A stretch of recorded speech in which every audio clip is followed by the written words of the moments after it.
Hugh Murphy, good morning to you. How are you? Hi, how are you? Good. So the way we do this every week is we pick some new and shiny stuff. We pick some stuff, if you haven't seen it, that's out, and some ongoing stuff. The new and shiny, it's mostly movies, is it? Yeah, it's kind of documentaries except for the Netflix one, but Black Widow is out this week. That is out. Sorry, it was out yesterday in cinemas, and it's out tomorrow on Disney Premiere. So that's the $21.99 that you can buy at home. Don't watch this on Disney Premiere. Go to the cinema, watch it in the cinema because it's an action film, and it's not.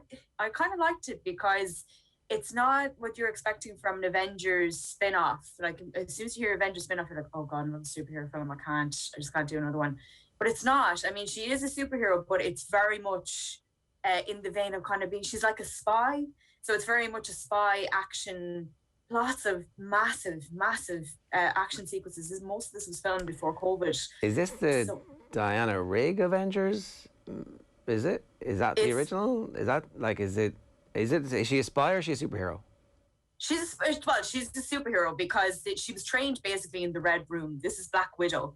So it's Scarlett Johansson's character. Yeah. So she was trained in the Red Room in Russia, but she defected to SHIELD and did an undercover operation to try and get rid of the Red Room. But she discovers in the course of this film that she didn't actually finish the job. So she goes back to do it. And it's good. Like, I really liked it. I think it was good. But obviously I was completely overtaken by the fact that I was in a cinema for the first time in 2 years to watch a press screen, and I was just so happy to be there. But also it's just a good film if you're looking for something that's an action, like loads of big action sets and scenes.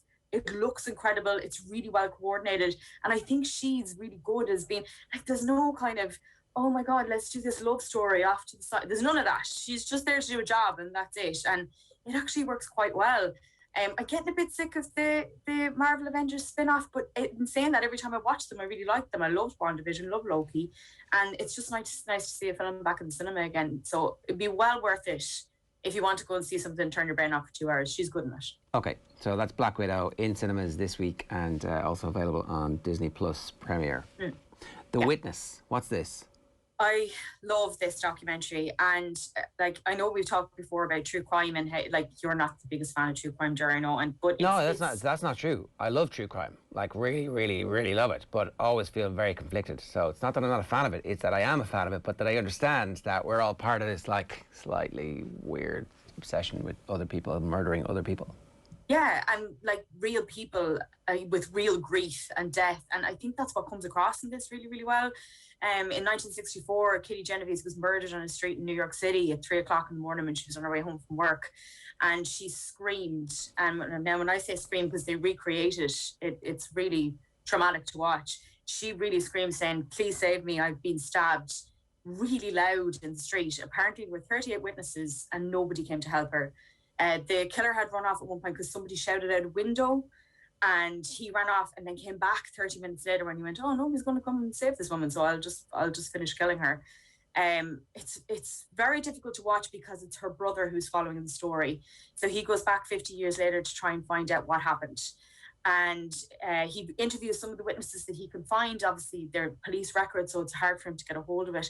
He tries to recreate what it was like for that thing to happen at 3 o'clock in the morning to her. It's a difficult watch because of his grief. He was 16 when she died. She was 28, and he worshipped her. He went to Vietnam afterwards, lost his legs in the war, always lived with this notion that nobody was going to help somebody if something happened. And it's a difficult watch. It's really hard, very upsetting. Like, I found it very difficult to watch, but brilliant, like a really good idea for a documentary. And he was the one who wanted to do it. So it's not like he's been pushed into it or anything like that, but honestly, it's really excellent. Okay, it's called The Witness. It's on Sky, and now at the moment, so that's obviously there for good. Right, The Serpent on Netflix. Yeah, this has been trending on Netflix this week. It was originally released on BBC at the start of this year. I think it was New Year's Day it was released, and it's Charles Sorborge, who was the bikini killer who killed, they think, 20 people on a hippie trail in Thailand. But they've confirmed 12. The first episode of this is just very chilling because I think the tone of these kind of shows have changed over the last few years, where they show you more of the victims and they show, the victims and the impact of the victims and the people around them. rather than following the serial killer. And I think that was the old way of doing it. And it nearly worships the serial killer in a really weird way. That doesn't do that here. And because you're following the victim, the fear that you get because you understand what's about to happen, you're just like, oh God, please don't go in there, or please don't do that thing, or it's a difficult, it's not easy to watch in the first episode. He's very creepy, like standing in the corner of rooms with sunglasses on, watching people all the time. He was a gem dealer as well. Like some of it, like his wig is a bit off, but it's Tahir Rahim who plays him. He was in The Looming Tower. He was really good in it as well. He's a really good actor.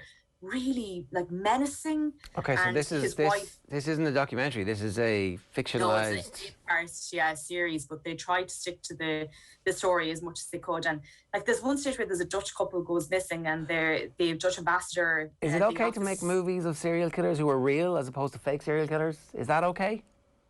Are we sure that's okay? Zac Efron was a worryingly convincing Ted Bundy. Oh yeah. Like is that? Are you allowed to do that? You are. Should we be letting that in? Is that like not a... Let's just think this through here, kids.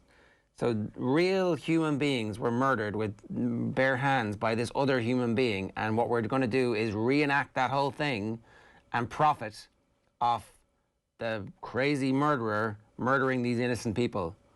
And then you're going to sit at home on your couch.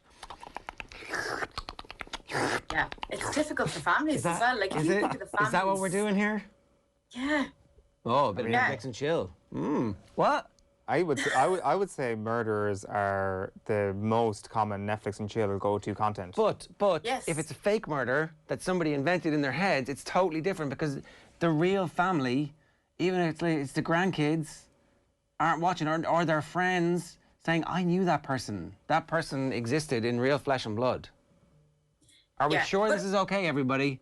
But I do think there is an element of, that's what I was saying about following the victims. And I think some of those families often think when things happen around these, that the serial killer is the one who's remembered and celebrated. And if you do this kind of thing right, and you talk about the victims in the right way, then I think it's, I don't know if I'm going to say okay, but I think it's better. Okay, and it's called The Serpent after the serial killer. He's like the bikini killer, do you know, a cartoon character, a cutout, a fake thing. I don't know. I'm not saying I won't watch it. You're making me more uncomfortable with these things every week, by the way. I won't watch it, but what about entertainment? What about our feelings? I'm only joking. That's like, I mean, it's... Are you not entertained? Like... It's the same. It's the same principle. Can you not, like, so can you not suspend that? What's the difference between the people sitting in the Colosseum and you sitting on your gaff getting, you know, like high on sugar and... Who's to say I wouldn't have You're definitely ruining these things for me, by the way, Jared, because whenever I sit down and watch these now, I'm like, oh my God, Jared's going to be giving it to me. Well, here's the thing, if like you'd a real person... If you had a free ticket, or whatever they did, for the Colosseum back in 500 BC, you're going to the Colosseum. Owen, you are paying a premium. You are scalping tickets outside. You are the man on the trains paying 660 quid. A season ticket. On his slightly dodgy Revolut account because he doesn't want the wife to find out. You are that man buying those tickets for... and we all are. I've got a season ticket to see Maximus Prime. Yes, and so, but like, are you not appalled? Is the point of that scene in Gladiator not supposed to be, oh Jesus, they were horrible humans watching other humans die, but we're just doing it with the remove of like the shiny veneer of Netflix. But you're still going to watch it. What does that say about us? Well, it's kind of society as a whole, but you're still going to watch it. We are society. That's us. But you're never going to have people going, I'm not going to watch that. Like crime is massive. It's huge. Oh, yeah. Think of Seller and all of those things. Oh, yeah, I know. It's just I think we should think about these things sometimes. We have but you're making me feel really guilty about watching it. No, I mean, that's your choice. You can... I'm not making you feel guilty. Oh, you are. You're feeling guilty. That's it. Like, I don't know. No, I'm not saying I'm not going to watch this. Yeah, it's good. Unfortunately, it is good. So, also on Love Island. Oh, like, can I talk about Love Island for how long? I don't know. I haven't. The music hasn't started yet. I'm finding this year particularly difficult. Like, Owen's usually my Love Island person, and he hasn't been watching it yet because of Euros. But honestly, Owen has been sneakily watching Love Island. Don't worry. I would be doing nothing of the sort in terms of sneaking. I would be absolutely. No, he's quite I would be open. quite open about it and coming on here to suggest we talk about it at the top of the show every single morning had I been watching it. But I think it's too late, Sue. I think it's too late to get on the bandwagon. You need to be there from day one. It's not. I really hope they get to a point where all the women in there realise that all those men are assholes and just go, do you know what, we're not going to couple up with any of them and form some kind of protest to the entire show. Like, I know it's a game show, don't get me wrong, because I've had these rows with so many people, but it's not right to be that disrespectful to people, and they are absolute scumbags. Like, I've never seen such an amount of assholes in one show in my life. Usually there's like one or two of them that are kind of nice. Not one of them is a nice guy. Like, all of them are doing this thing where they're like, oh, I really like you, like I'm 100% into you and this is great, and to stay in the show, obviously. And then on the other side going, yeah, but like, you know, if that girl comes in, like, she's really going to turn my head and I'm not really sure about that. And these are girls who have feelings. Like, two of the girls that are in these situations really like the guys and are sitting there going, okay, so you're going to, like, you might go away with someone else. Get rid of them. And like, is that not the... Gone. Are we talking about Declan Rice here or Love Island? Just like put that in there. I think that's the game. That's the game. You know, you got to play the game when you're in a game show. That's how it works. No, it's not. It's not. It really isn't fair, because I know it's a game show, right? But when people's emotions genuinely come into it, you have to say, "I'm sorry, I don't feel the same way about you." They're not doing that. Are you not supposed to not have emotions in it, though? Is that not the... Well, it's called Love Island. You're there to be in a couple. You're there to find the love of your life. You're not. No, you're not. Premise, you're there to... you're there to be famous. Wait, and like have a bit of sex. That's it. But right? But honestly, like, can I just say, they're not there to fall in love. So there's a... No. Things have moved on since, you know. But honestly, the guys that are in it, there needs to be a very big conversation about why they think it's acceptable to talk about women in the way they talk about women. There's one stage where they were asked about personality traits, and one of the guys said, I don't like hairy arms. Sorry, what? That's not a personality trait. I nearly swore there. So annoyed. I think that says a lot more about their IQ than... Yeah, like, I mean, they're picking these people, like... I agree. Like, I mean, they're in isolation. Central casting. It's horrible. It's like it is horrible. Some of the stuff that happens. There is no getting away from that. But again, it's kind of like what we were saying. Instead of watching a lion rip a prisoner of war to pieces in the Colosseum back in the day, we are watching the emotional ripping somebody's heart. Yeah. Like, once upon a time. Can I just say one more thing, because it really annoyed me. Like, one of the guys was like, I think she's really scared of a man taking control of the house and paying for everything and being a housewife. What? Who brought you up to think that that's the way that life operates? And that woman is like, oh my God, I'm so scared of being a housewife. I really don't know where they got these guys, but they were dragged up. It is disgraceful. They need to get them all out of there and get a whole new load of guys in. Very briefly, like in a minute and a half, Once Upon a Time in Hollywood, which kind of fits the similar theme to what we were talking about, except, you know, the commodification of the murder at the centre of Once Upon a Time in Hollywood. You know, maybe because Quentin Tarantino has faked the whole thing at the end. I don't know, but it's now available to watch streaming. On Netflix. I actually the weird thing about this is I watched it in 3 parts because it's such a long film. It's 160 minutes long. It nearly would have worked as 3 episodes or something.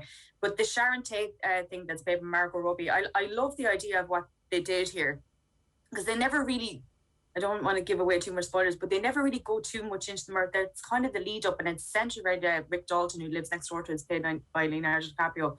And it's in the offing, you know, it's there the entire time. You're thinking about how this poor girl is going to die, and she's quite heavily pregnant. Like, I think she's about 8 months pregnant in the film.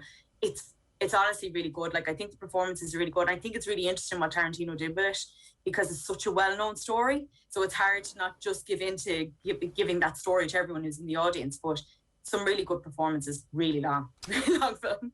Once Upon a Time in Hollywood, there's a book out that Tarantino has just released about the characters involved, which is a novel. It's his first novel. He's done a really interesting interview with Mark Maron, so if you're into this, you should do the deep dive on that and probably get the book. But again, there's another, You Must Remember This, that documentary series. They did a brilliant 10-part deep dive on the Manson family and the Tate murders and the impact and the Polanski relationship and like the cast of characters involved. You could not make it up, and like a good documentary about that I would definitely watch. The movie, I might have to go back to it. I could take or leave it at the time. It was like, it definitely is an overwhelming sensory overload. But Yeah. you know, if you're a Tarantino fan, you're going to love it. Yeah, exactly. That's exactly it. Right, we're late. 9:41. Sue, good stuff. That was brilliant. Thanks a million. Thanks. More from Sue next week at around about the same time.